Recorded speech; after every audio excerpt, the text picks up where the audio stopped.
ZeniMax Online Studio Director, Matt Firer.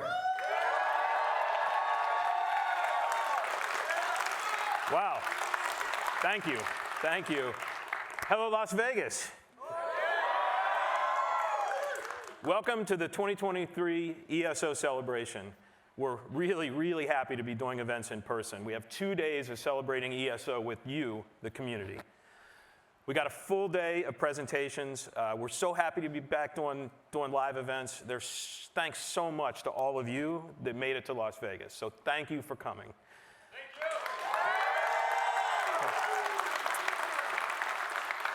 Also, we're live streaming this part of the show, the opening sequence and the first presentation of the day, which is coming up soon and focuses on a deep dive on Necrom. So welcome to everyone joining on the stream as well.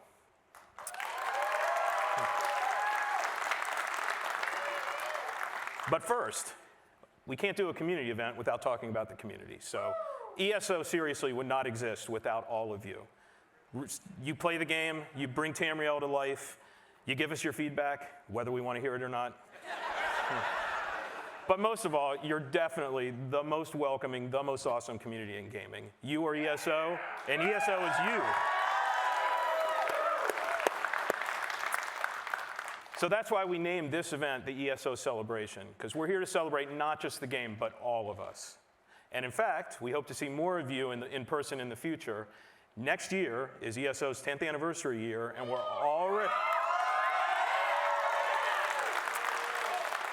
already planning on how we honor all of you and the 10th anniversary of ESO with a big in-person anniversary event next year. Stay tuned for details. We're still working on it. And of course, thanks to everyone at ZeniMax, all the devs at ZeniMax Online, and all our friends at Bethesda.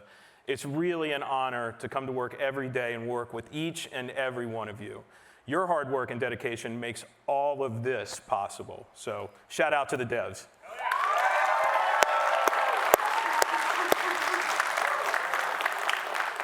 All right, first up in our busy day of panels and presentations is the main event, focusing on our upcoming chapter, ESO Necrom. To introduce the Necrom Chapter Preview and the all-star dev team panel led by ESO Senior Community Manager Gina Bruno, please welcome ESO Creative Director Rich Lambert.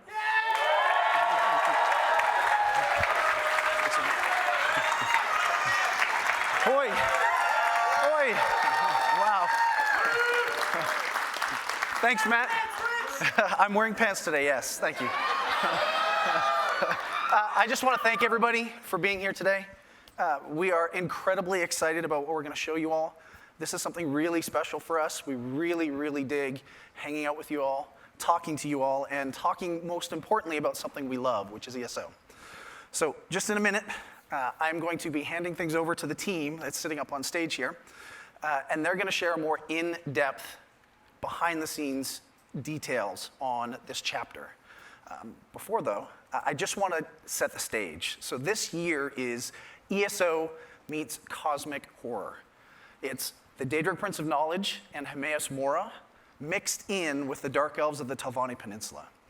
And you're going to be spending a lot of time in both Apocrypha and the Telvanni Peninsula. You're going to explore a lot of really cool places, you're going to see a lot of really cool things, and you're going to get to experience a lot of really, really cool stories. Apocrypha in particular has something really, really special and some really cool surprises. So if you are familiar with Skyrim and the Dragonborn DLC, you will kind of know when you get into our version of Apocrypha what to expect. It is the yellow-green skies, it's the books for miles, but that's not all we've done. One of the things we love doing is putting our own spin and our own take on things. And we've done that in a new biome that we're calling the Chroma Incognito. And this is a location that the team really went off and really explored, and there's new vibrant colors, and it's kind of a new way to store knowledge for Hermaeus Mora, so we're excited for you all to see that. In addition to these new locations we've got, we also have a brand new class, the first one since 2019. Yes, and this has really been a labor of love. So the team has spent almost 2 years working on this class. They put a great deal of time and effort into this, and it doesn't look play or sound like anything we've created up to this point. It's really, really special. I'm really proud of the team and what they've been able to build, and I can't wait for you all to get in there and see this. For those of you that are here in Vegas with us today, we do have a preview build. It's upstairs. When you came in, you hopefully all signed up to go in and get a chance to play it. Let us know what you think. We're going to be hanging out for the next 2 days. We want to meet you all. We want to talk with you all. This is, like I said, we love this. And if it weren't for you all, we wouldn't be here. So thank you so much. Yes. And with that, my part here is done, at least for this first part. I'm going to hand this over to the host, our very own Gina Bruno. Yeah.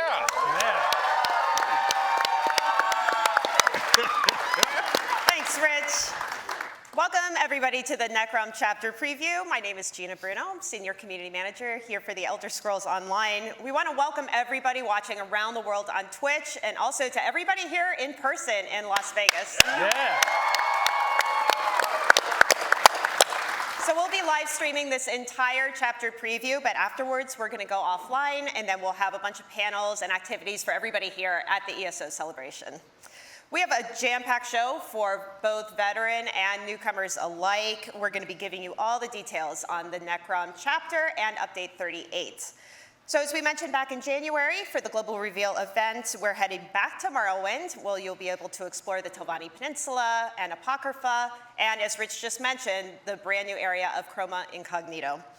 During this stream, we're also going to be giving you a lot of detail about the new class, the Arcanist. We'll talk about the new companions, the new world events, what else? All sorts of things. The 12-player trial, of course, can't forget that one, right?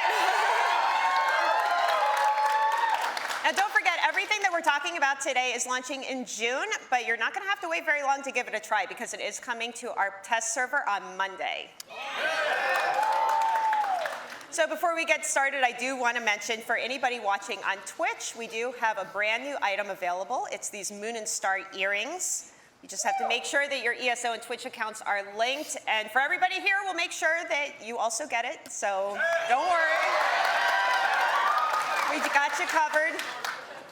All right, so now let's kick things off. We're going to introduce our first group from the ESO development team. We have Michael Zenke, our lore master.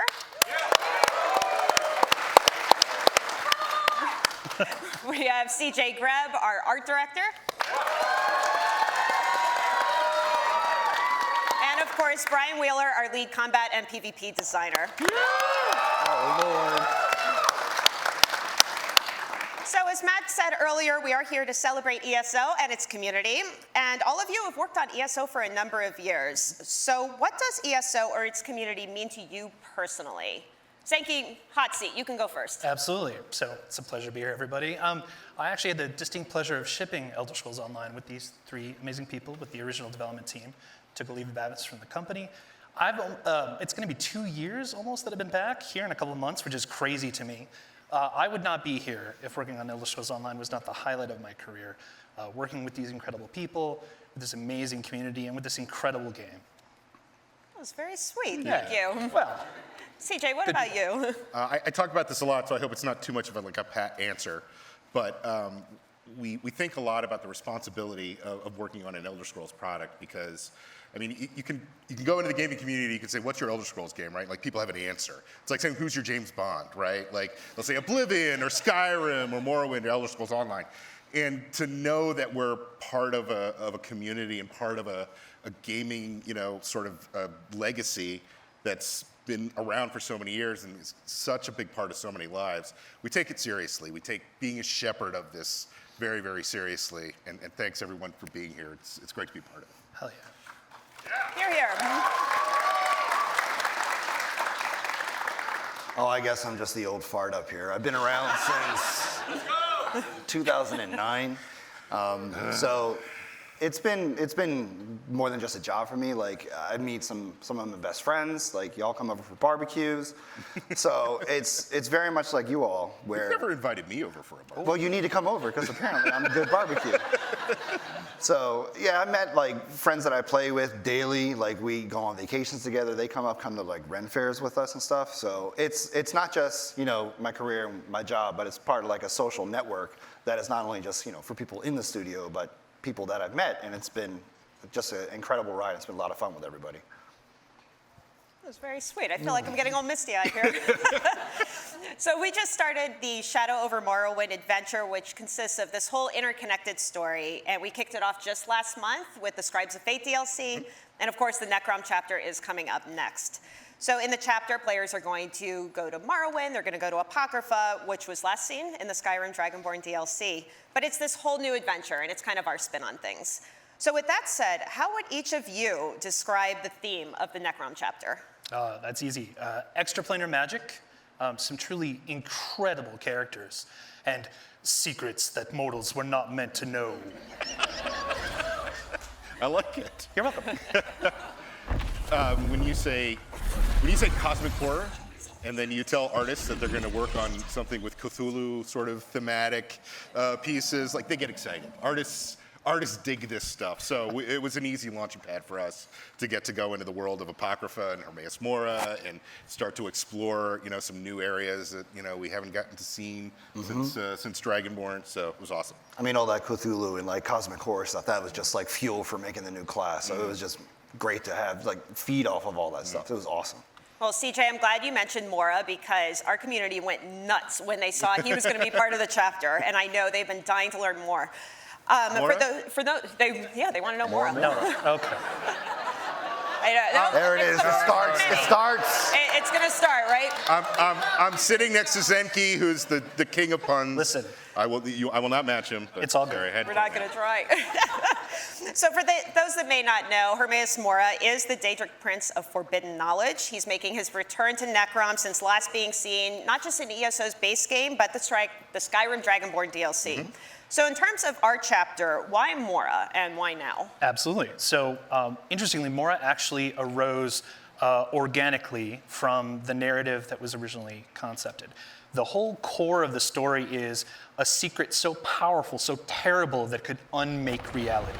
And so that as a starting point, right? Mora he wiggles his way onto the scene, right? So this is a great opportunity for us too to show Mora in a different light.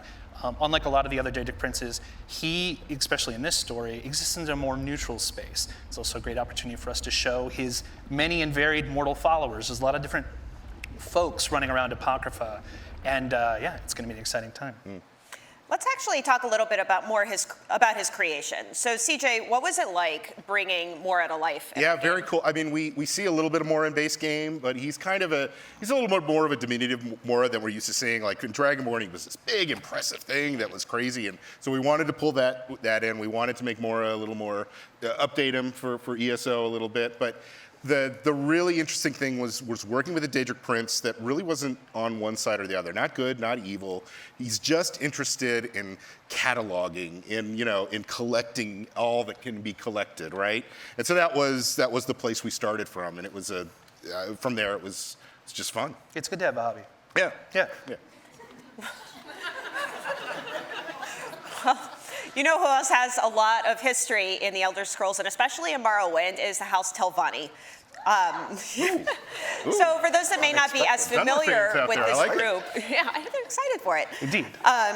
Zenki, can you give just like a quick Cliff's Notes version of who House Telvanni is? Absolutely. So the great houses of Morrowind, right? Like these anchor bedrock elements of Dunmeri culture. House Telvanni exists in this special place within our timeline. House Telvanni has divested themselves of a lot of the other concerns of the Dark Elf houses. They're not part of the Ebonheart Pact, the Almeri Dominion, or the Daggerfall Covenant. They're doing their own thing, right? So this is a great chance for us to have a mortal anchor on Tamriel where these guys are all about secrets, hidden knowledge, and, dark politics. It's a good time. Yeah, we talked a little bit when we were starting the process about how the Dunmer felt like a good fit for the story because we were dealing with Hermaeus Mora. The Dunmer are very reverential about their ancestry, about their past. They're kind of like steeped in that, in maintaining that past. And then we knew we were going to go to Necrom, a city all about revering the dead, right? So it felt like a good fit from a storytelling perspective. Yeah, it'd be great if there was like a class all themed about secrets and all that kind of stuff. Wouldn't that be cool? That'd be great. Pretty neat.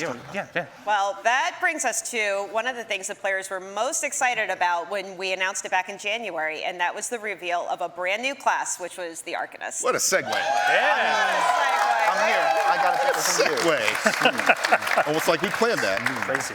So first, let's start just with the basics. Wheeler, what is the Arcanist? So it's simply our 7th class for our 7th chapter. It's basically this class themed after a lot of things we've talked about, this cosmic horror, Cthulhu style.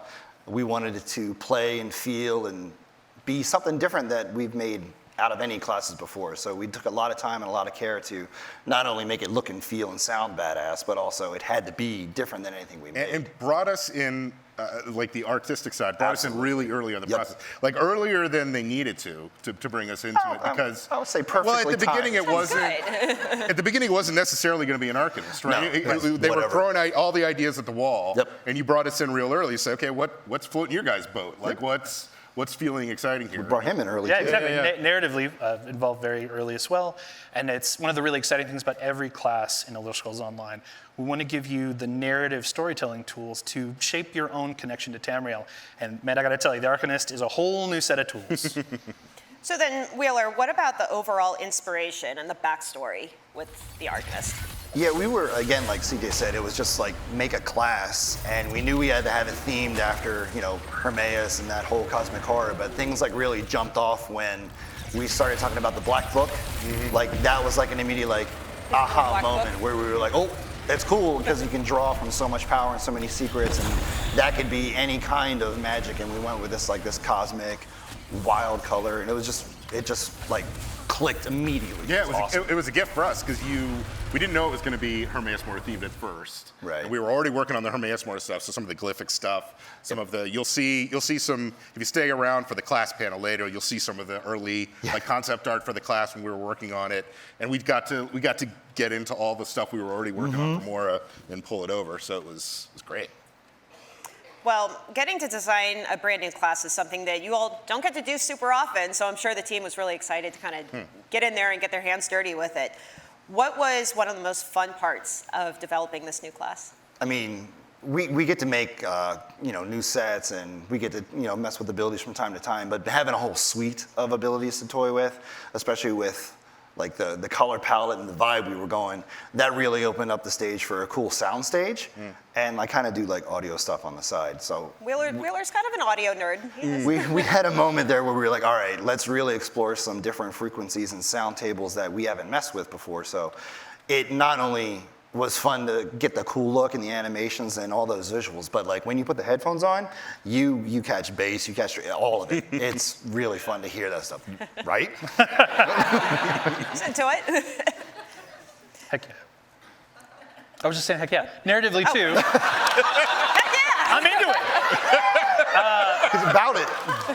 Narratively, too, a lot of fun opportunities. Again, for every player, you interact with your class in a different way. And with the Arcanist, you don't have just to be just a Daedric cultist, right? You can have a bunch of different relationships with Hermaeus Mora, with Apocrypha, with the Power Suite itself. It's all up to you to decide what that journey looks like. Yeah, When we started to sketch out I was talking about it, we started to sketch out abilities, and we were catching ideas from content and from you guys on the team, making it, and it was a lot of fun. My favorite was we came up with something called the Abyssal Impact. We called it a Kira arm at the beginning because we were That's what it was just looked like. the tentacles coming out of the arm. That process is a lot of fun. Yeah. And like getting that whole crew together, like you guys were saying we were brought in early, like having that cross discipline, like it was a mix of like, audio effects, animation, lore. We had our designers on it. Like we had a whole suite of people that were just meshing together extremely well. The engineers right at the beginning of the process. They were all about it. Gave Yeah, it us was great. the runway to get there. Yeah. It was awesome. Well, obviously there's a lot that goes into making a new class. How did you all decide on the particular look and feel? So things like the visual effects and the colors and all of that. Want to talk color? Sure. So I mean, well, I'm probably just giggling, but there's a lot that goes into that where you have to look at the colors that exist already on all the classes. You have to look at not just like, you know, the icons, but I would go into Photoshop and just be like, screenshot, ink dab, this is what it looks like. These are the colors of the Templar, these are the Dragon Knight. And then that left us with a color palette that was like obviously screening out to us like green, purple, black, and you didn't kill me, so I was happy. No, you didn't have to twist our arms for that. It was all tied to Hermaeus Mora, and we were working on tons of cool Mora stuff, so it was easy. All right, well, let's get into what I know players are really excited to hear more about, and that is Arcanist abilities and skill lines.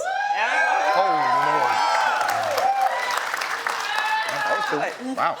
They're all about it. Mom, go home. So yeah, I mean, we took keys from, I want to say, the Warden and the Necro, where we had the abilities sort of categorized into DPS, tank, and healing or support, because that resonated extremely well with new players and veterans. Like they could go into a skill line, like, all right, here's my damage stuff, here's my tanking stuff. And of course you can, you know, mix match this how you want, but each skill line having their own vibe of this is their theme, this is what they are mechanically themed after versus, I would say, visually themed after. And we have Herald of the Tome for damage. We have Curative Rune Forms for healing and Apocryphal Soldier for the tanking line. And that, again, that division of the, I would say, gameplay style just felt perfect because, again, we also had that out with the Necro and the Warden, and everybody loved that. So I want to stick with it. A great example of mechanical constraints being actually very helpful for narrative creativity, right? So because each of the skill lines have a mechanical focus rather than like a thematic focus, that lets us take the different bits that make up the class and interpose them all throughout the different skill lines, right? There's no tentacle line, there's no abyssal seas line, there's no rune line. I know it's every time we talk about this, it's like, oh man, this should have been a tentacle line. That's fine. It makes the Arcanist feel very coherent, right, thematically, which is great. From our side, right from the beginning of the process, you were on this, Rich was on this about it can't look like anything we've got before. Like it's got to be unique, it's got to look different. And then we were given it was another gift. It was healing and it was damage and it was tanking. So we got to dip into a little bit of everything. Well, I know we always like to try and make sure that players can play however they want, and we have all of these really great abilities. What are some of your favorite abilities? I mean, I'd be remiss if I didn't talk about Fey Carver. That thing's awesome. It's basically a laser beam that you blast out from you any direction you want, and you just control it. And I think we got some audio here, which sounds pretty muffled, but it's pretty cool. Like when you hear it in game, it's just like, it sounds almost like, I can't word it any other way than just a badass laser firing off of you. It's really cool. Yeah, Necro Laser, awesome. So for me, absolutely, it's the Arcanist domain. You drop a vortex of power at your feet, help you and your allies, and again, a lot of great lore opportunities. Do we have any Morian Zenith fans out there in the audience? Any deep lore? No. Okay, cool. I'm the only one. That's right. Anyone? I'm extremely used to that. Don't worry about it. For those of you in the audience watching, the lore folks, Morian Zenith is a very powerful, powerful character. Makes an appearance in this release, and we got a great morph for Arcanist domain called Zenith's Empowering Disc. It's gonna go over great. Cool. I already talked about Abyssal Impact, right? Yeah. Okay. You did? You want to talk about it some more? No, it's awesome. Okay. You just like You guys saw it, right? It was in one of the shots of there. I think. Yeah. Well, one last thing we should touch on is a brand new system coming with the Arcanist. It's unique to this class, and it's what really makes it special. This is called the Crux system. So, Wheeler, can you explain what this is and how players are going to use it in combat? Yeah, I mean, you say Crux system, and that makes people think of mechanics, and people go, what's a dirty word, mechanics? But, I mean, when you think about it, there's the Necro who can gobble up corpses to get cool stuff that goes on their abilities, and even going back to the Templar, they could, do that sort of mechanical thing too. So we were looking at, in a lot of the development time, what kind of mechanic can fit, A, in Elder Scrolls, and B, isn't going to detract from the combat we already have. We're a very action-based combat. We want you to be in the moment, playing, not staring at the UI. So what's really cool about it is there's this system where you build or spend Crux. Now, it's not required and some abilities will get extra little additions to it depending upon how many crux you spend. You can either have like the ability costs less, or it can do some more healing, or it can give you like a major or minor that you may not have had if you didn't have crux. So it gives you that flexibility whether you're, you know, a pro or some of our high-end raiders or hard moders versus a new player. Like, it's not a system that's going to overwhelm you, and that was also very, very important with that system. Our fears were mostly about the user interface side of it, Right. Because we have a philosophy where we want you playing the game, we don't want you playing the UI.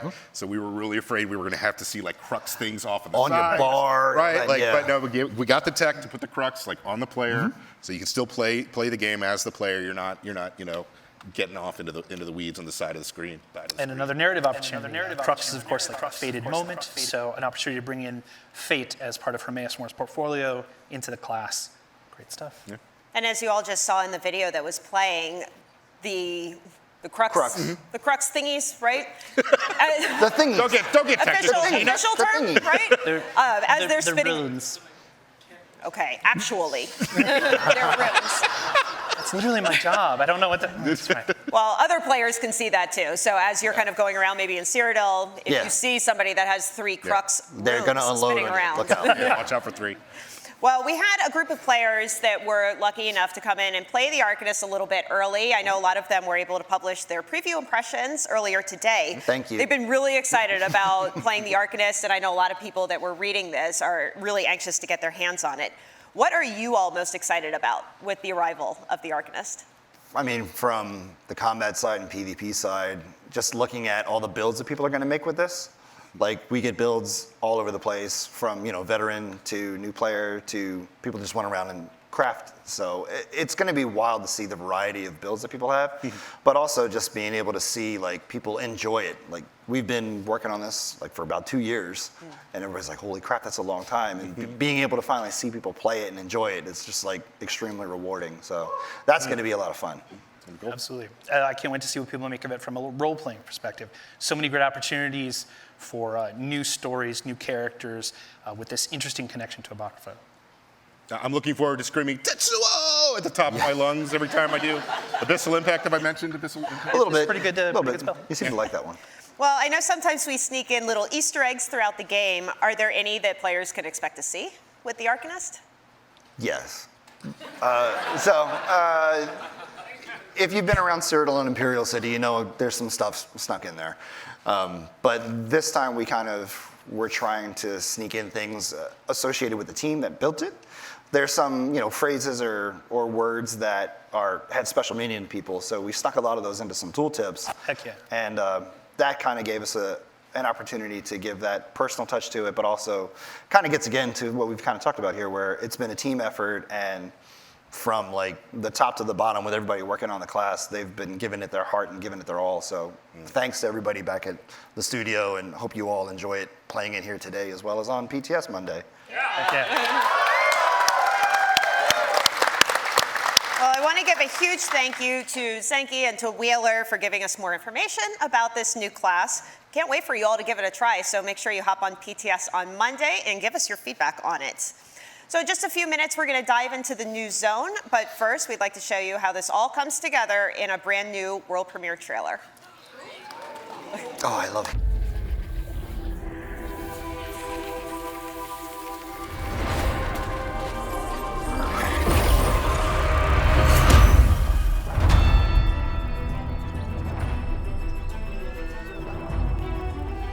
We use the power of forbidden knowledge, searching for untold secrets. But there is a price to be paid when calling upon the unknown.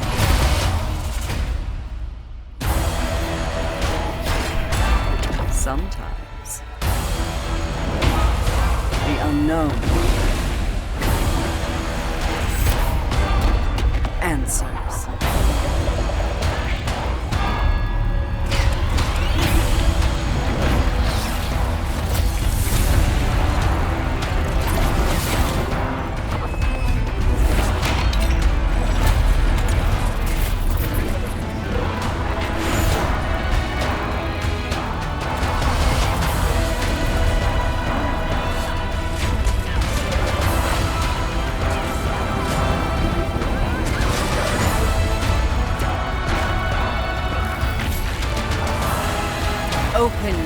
mine.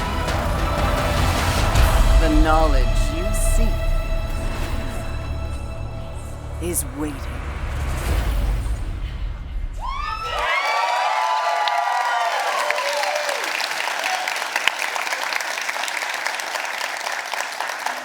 So as we get ready to release Necrom in just a few months, where you'll finally be able to get your hands on this brand new class, we are excited to let everyone know that the Necrom Prologue quest is live and available to everyone to try right now.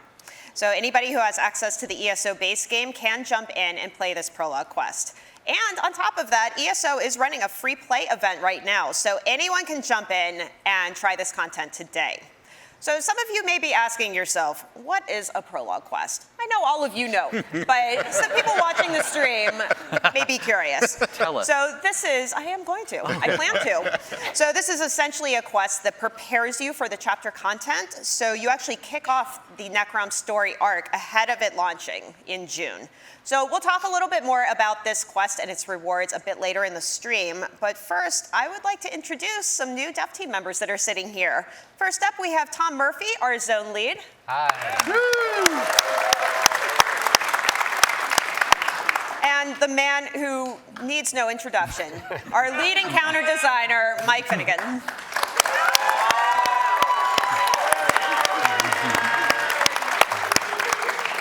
So you both have had a hand in developing some of the community's favorite areas and DLCs. Favorite. What is one of your favorite memories from development? It's a pretty hard question, but one that's very near and dear to my heart is actually a series of books that I wrote in the Greymore release. So Greymore, vampires, gothic drama, and somebody came up to my desk and was like, hey, we need a book about cheese. And I was like, well, I can give you 4 books about cheese, and that's Cheeses of Skyrim is my favorite contribution. Fun fact about that, he also runs the cheese group at ZOS, like or the the cheese cheese club at Yeah. ZOS. So. I'm the Ayatollah of Gorgonzola. Ayatollah of Gorgonzola, yes, yes. Finn, what about you? So I get asked this question all the time about what's my favorite dungeon trial or whatever, and it's like, I like to say it's like picking your favorite kid, and all parents know you absolutely have a favorite kid, but you can't say what your favorite kid is. So I actually would rather like to ask you guys, what is your favorite dungeon trial arena? Red Sail Reef. I heard Ninja say Lair of Marsalok. A lot of good stuff. Look at that. Anytime I stay alive, that's good. It's all good. It's all good choices. There's a healer there, right? So as we mentioned, players are returning to Morrowind this year, but in Necrom, we're actually going to be heading to the Telvanni Peninsula. Why did you all decide to tell this story in a different part of Morrowind, and what's kind of going on in this area?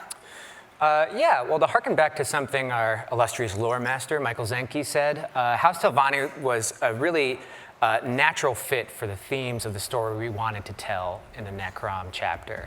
And it also really gave us a great opportunity to explore Morrowind and Dark Elf culture without really having the lens of the tribunal sort of on them. You know, House Telvanni maybe pays the most lip service compared to like the actual worshippers of the tribunal. And also Necrom as a city predates all of the tribunal worship. So it's just really fascinating stuff to explore when we did our quest content. Yeah, for us, it went back to sort of the Dunmer being a nice fit for Hermaeus Mora. We knew we were going to go to Apocrypha. We knew we were going to do a lot of fun things with Apocrypha.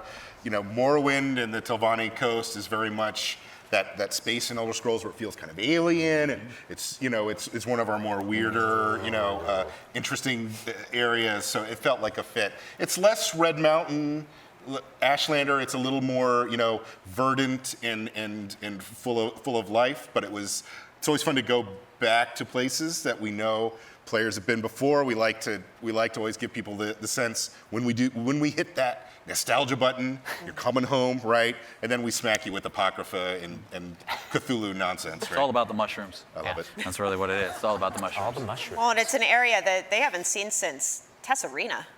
94? It's 1994 94. Arena? Yeah, wow. I know that because that's what my note card says. Don't give away the magic. Well, when we say Morrowind, obviously there's things that make it immediately recognizable, like the giant mushrooms, alien landscape, the Nixox, for better or worse. So in what ways is the Telvanni Peninsula visually distinct from the rest of Morrowind that players have already experienced? Yeah, I talked about it a little more verdant. I mean, we knew that the big thing this time we were going to get to go to Necrom. Haven't seen it since Arena. And obviously Arena in 1994, the tech just wasn't there to fully realize what Necrom could have been.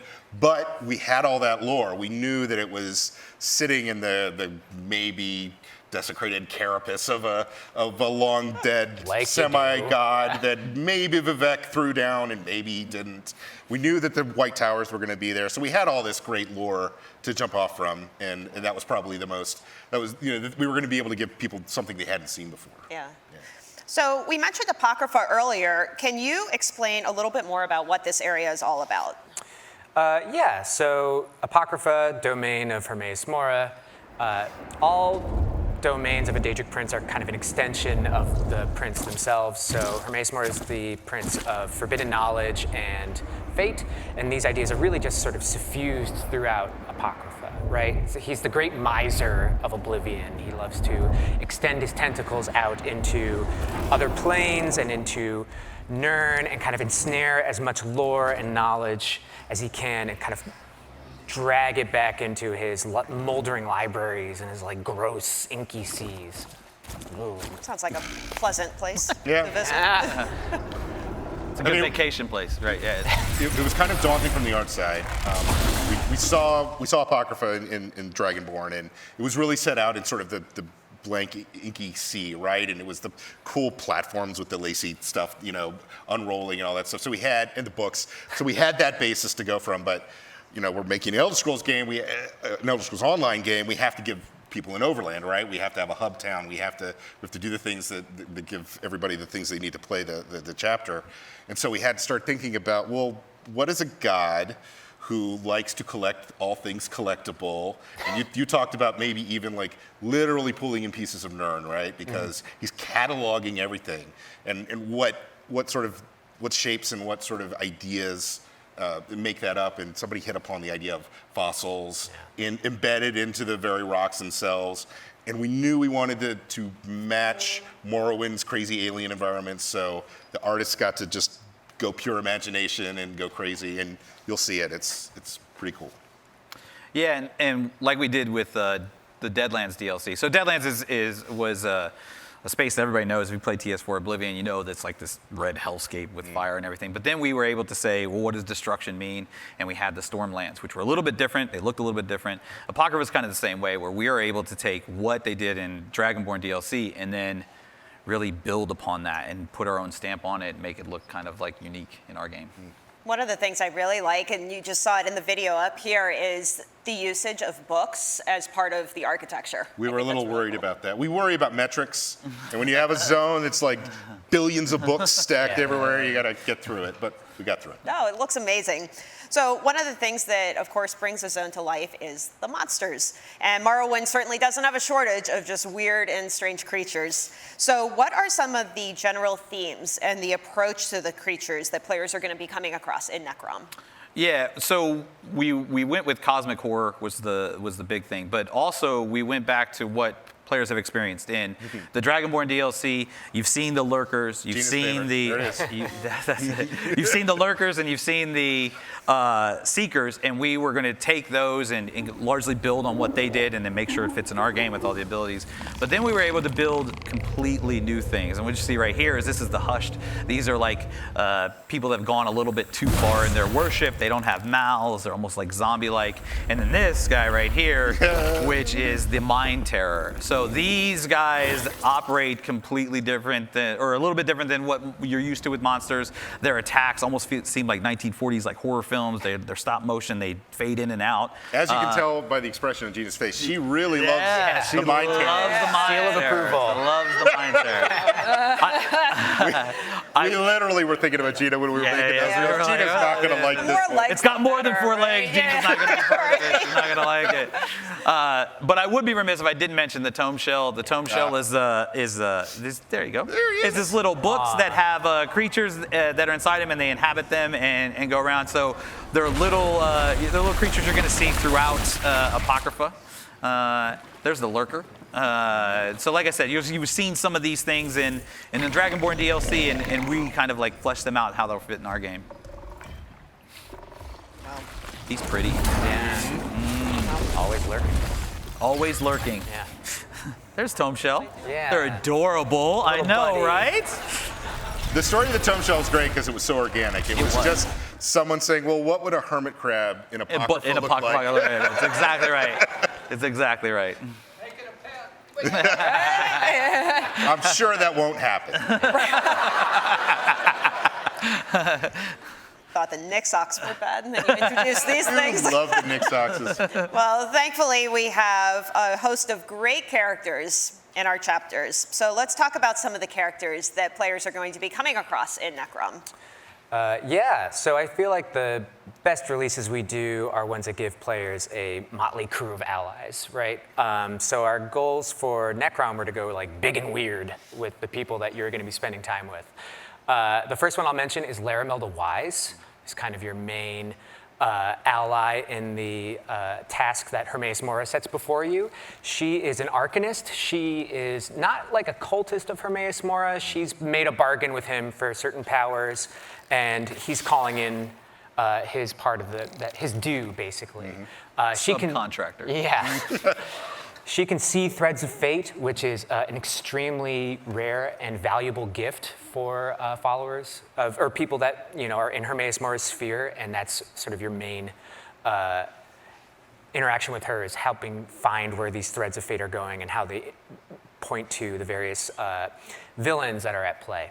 The other one I'll mention is Meln the Mouthless, who is this weird character that I just created to kind of embody the Telvanni Peninsula. He's the ghost of a magister. He's kind of a grumpy old man that talks like this. Kind of like Finn. Yeah.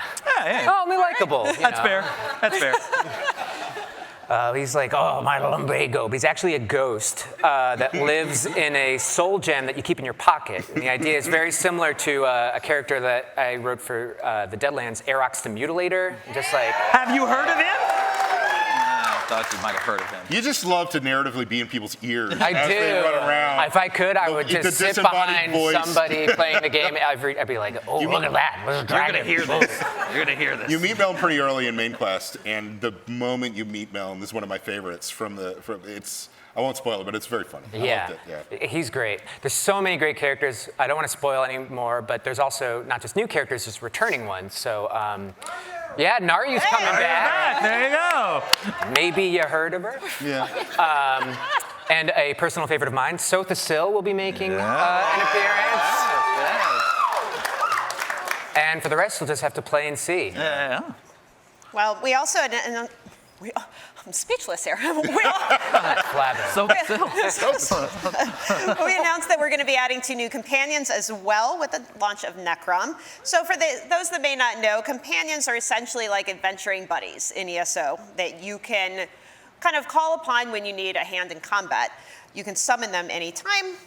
They fight alongside you, and you can also choose their gear, their abilities. They have a whole personality. There's a rapport system, so they're a super robust system. We have a few existing companions already, but the newest companions coming to Necrom are Sharp and Xander. So Tom, can you talk a little bit more about their personalities and where players are going to find them? Of course. So we wanted to do something a little bit different, keep things fresh compared to our previous companions. So Sharp and Xander are both a little bit more worldly. They're a little bit older. Sharp is our Argonian warden. He is a tough-as-nails bounty hunter. His life has been shaped by sort of the Telvanni Peninsula and all the hard jobs he's had to pull. Xander is our kind of crazy Arcanist who's been in Apocrypha maybe just a little too long, but he's this bombastic and brilliant mage who needs help plumbing the depths of reality. Well, just like with the companion system, we are making updates to some other existing systems as well. So there's going to be a new patron deck coming to Tales of Tribute called Almalexia. Yeah. And of course, there's going to be some new antiquities rewards that you'll be able to find in the Necrom zone. So we should talk about the last place the players are going to be able to explore, and it's that new region called Chroma Incognito. So Tom, what is this new zone in Apocrypha? Yeah, so it's a wholly original creation that we made for the Necrom release. We knew that we wanted to do two things with this new region, right? We wanted to kind of maintain the themes and stylings of Apocrypha, but also create like a really stark contrast, a vivid contrast to the bleak libraries that I think people all know when they think of Apocrypha. And vivid contrast ended up being quite literal. We had a lot of really weird ideas about where this could have gone, and we ended up all coalescing around like alien shimmering color, you know. We didn't want to do a monochromatic zone. You know, sometimes Oblivion Plains can be like, it makes sense in Cold Harbor. It's a hellscape. Yeah. You know, it's oppressive by nature. But we didn't want Hermaeus Mora's realm to feel oppressive in that way, right? Like it's a physicalization of someone who's collecting all things collectible, as I said earlier, and why not put color into that, right? Why not give the eye places to go and colors to see? Yeah, and it also is where we kind of really play with the idea of what is a library without books, right? Like Hermaeus Mora is cataloging knowledge doesn't necessarily mean that he's literally only looking at things that are words on a page, right? So like, what is the Apocrypha version of microfiche, you know? I'm sorry, what? What is the Apocrypha version of microfiche? It's a small fish. It's a small fish, dude. It's a small fish. Microfiche. It's like, Some really people small know what fish. she's talking it's about. like fiche, but micro. Fish with micro. Hey. You all know what microfiche is? I'm sure there's somebody in Twitch chat that hasn't heard of this. Yeah, Chroma Incognito is kind of like the deadly children's section of like the library or something. It's colorful walls and stuff like that, but it can kill you. Fair enough. Sounds about right for World of Tamriel, right? Well, I'm sure some of you are wondering, so I'm going to be the one to ask. What is the story behind the name? Well, it sounds cool, right? And Real cool. yeah, maybe Chroma is Greek and maybe Incognito is Latin and maybe it should properly be Incognita, but you know, it sounds cool, right? Well, a god who's studied all languages would pull from all languages. Yeah, Hermaeus Mora doesn't care if you're a classics major. Sure, right. Go with that. Well, one of the things we briefly mentioned in January are these new world events that we're going to be adding in Necrom. Before we get into details, though, for maybe some folks watching on the stream that aren't familiar with what world events are, Finn, why don't you explain what makes these so special? Yeah, so world events are a chance in overland content for us to get some organic grouping together. So get players that are kind of exploring the zone to see a big, cool thing and then go meet up with their friends and kill it. So that's pretty much the gist of what world events are. All right, well, let's talk more about these new world events that are in Necrom. They are called Bastion Nymic. Yeah, so Bastion Nymic is a fortress in Apocrypha. Nymics are, as we all know, Of course. the true names of Daedra. If you know a Daedra's Nymic, you get control over them.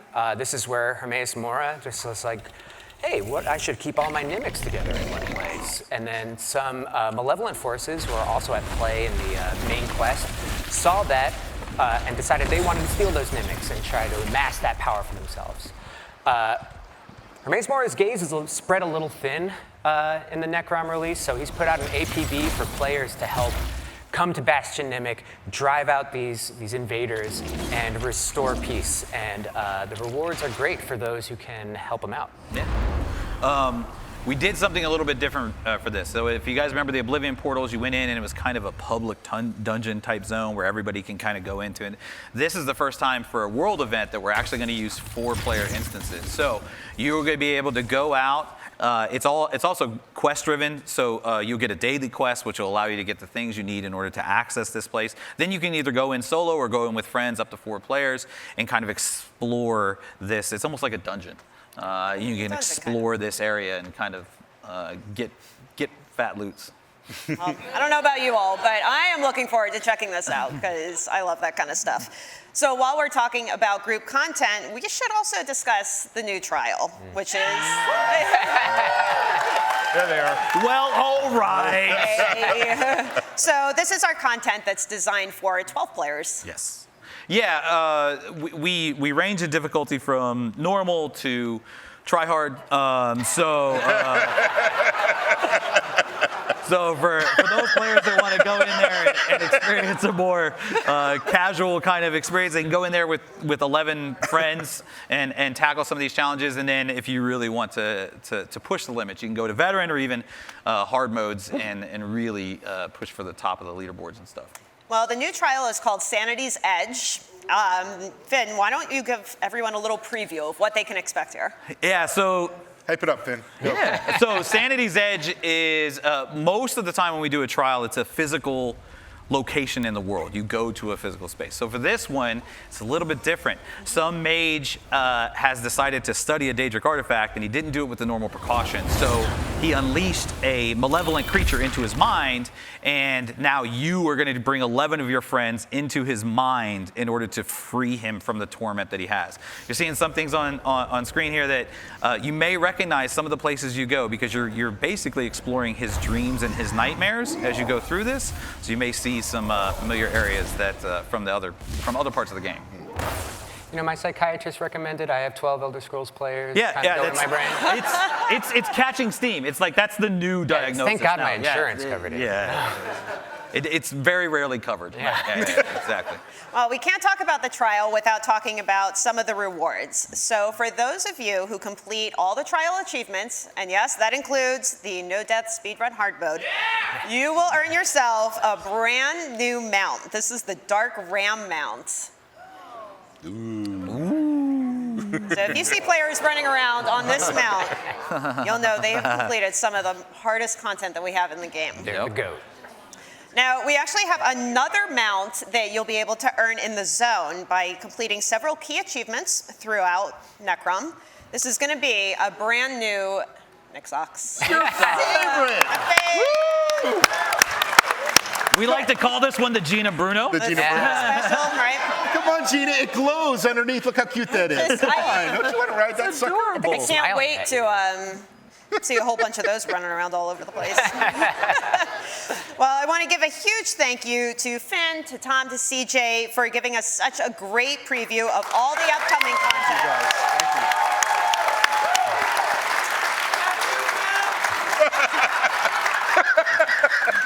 Every time. I say it every day. Every day. So don't forget, this does release June 5th for PC and Mac and June 20th for consoles, and it's coming to PTS on Monday. Woo. Yeah. Woo. So we had a great time chatting with everyone today. It has been such a pleasure to be back in person in Las Vegas with everybody. This was It's a so really great. fun story. So awesome. Thank you, guys. Thank you. Yeah. Woo. Thank you. Now, before we wrap up, I do want to hand it over to my friends Jess and Amy, who are going to be sharing some more details about the quality of life updates coming to Update 38. Thanks, Gina. So we've heard a lot about Necrom today. We're going to shift gears a little bit and talk about some of the additional things happening now and coming to ESO with Update 38, the base game update that is free to all ESO players. Yeah, so coming with Update 38, we'll be introducing some new features to help you stay better organized. First, you'll be able to favorite some of the collectibles you've earned in-game. You can designate your favorite mounts from your collection, and anytime you summon up your mount, a random one from your favorites list will appear. Yeah. Furnishing bundles from the Crown Store will now also automatically be put into containers, taking up just one space in your inventory. I know, yeah. So you can take those items out and organize at your leisure. And get excited, anglers. Filleting fish just got a whole lot easier. You will now be able to use any provisioning station to fillet all those stacks of fish with a single action.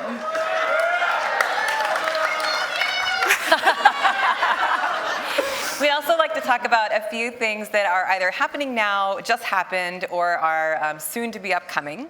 So first off, in our ongoing work to consolidate when daily and weekly timers reset in ESO, campaigns and monthly leaderboards for Cyrodiil and Tales of Tribute will reset on the first of the month at the daily reset time with the launch of Update 38.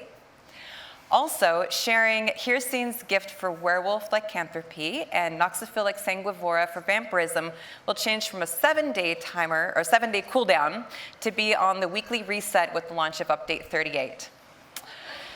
Yeah, you either love her or you hate her. Stuga will no longer relentlessly follow you with the launch of Update 38. She's now going to be stationary near certain taverns in Daggerfall, Davin's Watch, and Volkelgard. She will still try to flag you down, but she'll no longer chase you, and her greeting line will only play when you're within certain proximity of her. And then, as with all of our major updates, we'll have some new player houses available. The first is an in-room called Journeys and Lodgings. There's also a large house called Emissaries Enclave. And then, saving the best for last, the Fair Winds. This is a player house that is something we've never done before, yes. It is a literal moving ship. So the islands and terrain do move in the distance, so it looks like the ship is moving through the water while you're on it. If you fall off, the current will sweep you away from the ship, so watch your step. And the view from the crow's nest is amazing, not to be missed. See if you can spot some ornogs playing in the waves in the distance. This is one player house you're not going to want to miss out on. It will come out sometime after the launch of Necrom, but you can check it out on the PTS along with the other two starting next week. And then we'd also like to tell you about a few other things, including Scribes of Fate launch, in case you missed it, did launch last month. This came with 2 new dungeons, Balsanar and Scrivener's Hall, complete with, I like this guy. Complete with new challenges and rewards and the start of the Shadow Over Morrowind storyline. As Gina mentioned earlier in the stream, the Necrom Prologue questline did release today. This is free content available to all ESO players. When you complete the Necrom Prologue questline, you can get your very own ancient relic of Hermaeus Mora, the unstable emerald glyphic memento. We also have several upcoming in-game events. So as many of you know, ESO just turned 9. Yeah. So log in and help us celebrate with some birthday fun during our anniversary Jubilee event, which is happening in-game now until April 18th. And during this event, you'll be able to unlock this year's unique tentacular Jubilee cake. And starting next week, you'll be able to get an early look at Update 38 and the Necrom chapter on PTS, as we mentioned a little bit earlier, which goes live on April 17th. And then next month, we'll be kicking off our White Strakes Mayhem, our first one of the year. Yeah. Followed by our second encore White Strakes Mayhem event in June. So be on the lookout for more details about that event and this year's rewards. We'd also like to share an update on our ongoing hardware refresh efforts. As many of you are aware, we've been hard at work refreshing all the hardware in our data centers to ensure our players can enjoy ESO for many years to come. We finished the PC North America server work last year, and PC European server work just completed last week. The community's feedback has been phenomenal so far. We will complete the PlayStation EU work next week, and then Xbox North America and PlayStation North America work will be completed in May, and the Xbox EU server work will be done later this year. So please see our post on the official ESO forums for more information. From the lush Telvanni Peninsula to the endless library of Apocrypha, we've given you an inside look at what lies ahead with Necrom. The Elder Scrolls Online Necrom chapter arrives June 5th for PC and Mac, and June 20th for Xbox and PlayStation. If you pre-purchase the chapter, you'll receive the Sadrith Mora Spore Steed mount, and if you pre-purchase before April 18th, You'll also receive the matching Sadrith Mora Spore Pony pet, so don't miss out on your last chance to receive both of those things. Our free play event is also happening now until April 17th, so if you're new to ESO or if you have a friend who's also looking to start their journey in Tamriel, you can jump in game for free right now to get started. Our latest gifting promotion is also happening now until April 13th. When you gift 5 event tickets to other players in game, you can get 4 Rage-bound Crown Crates by May 31st. We also have a number of sales going on now, of course we do, that you can take advantage of. They include the base game and High Isle chapter and crown packs. You can check our handy sales article on the official ESO site or your favorite platform store for details. Thank you so much to our host Gina, to Matt, Rich, and to all of our developers who shared their experience working on Necrom today.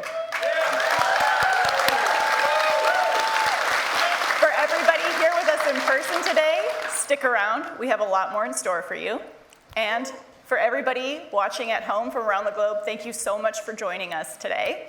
You can follow along on our official social channels for more coverage of the ESO celebration and all things Necrom. And until next time, we'll see you in Tamriel.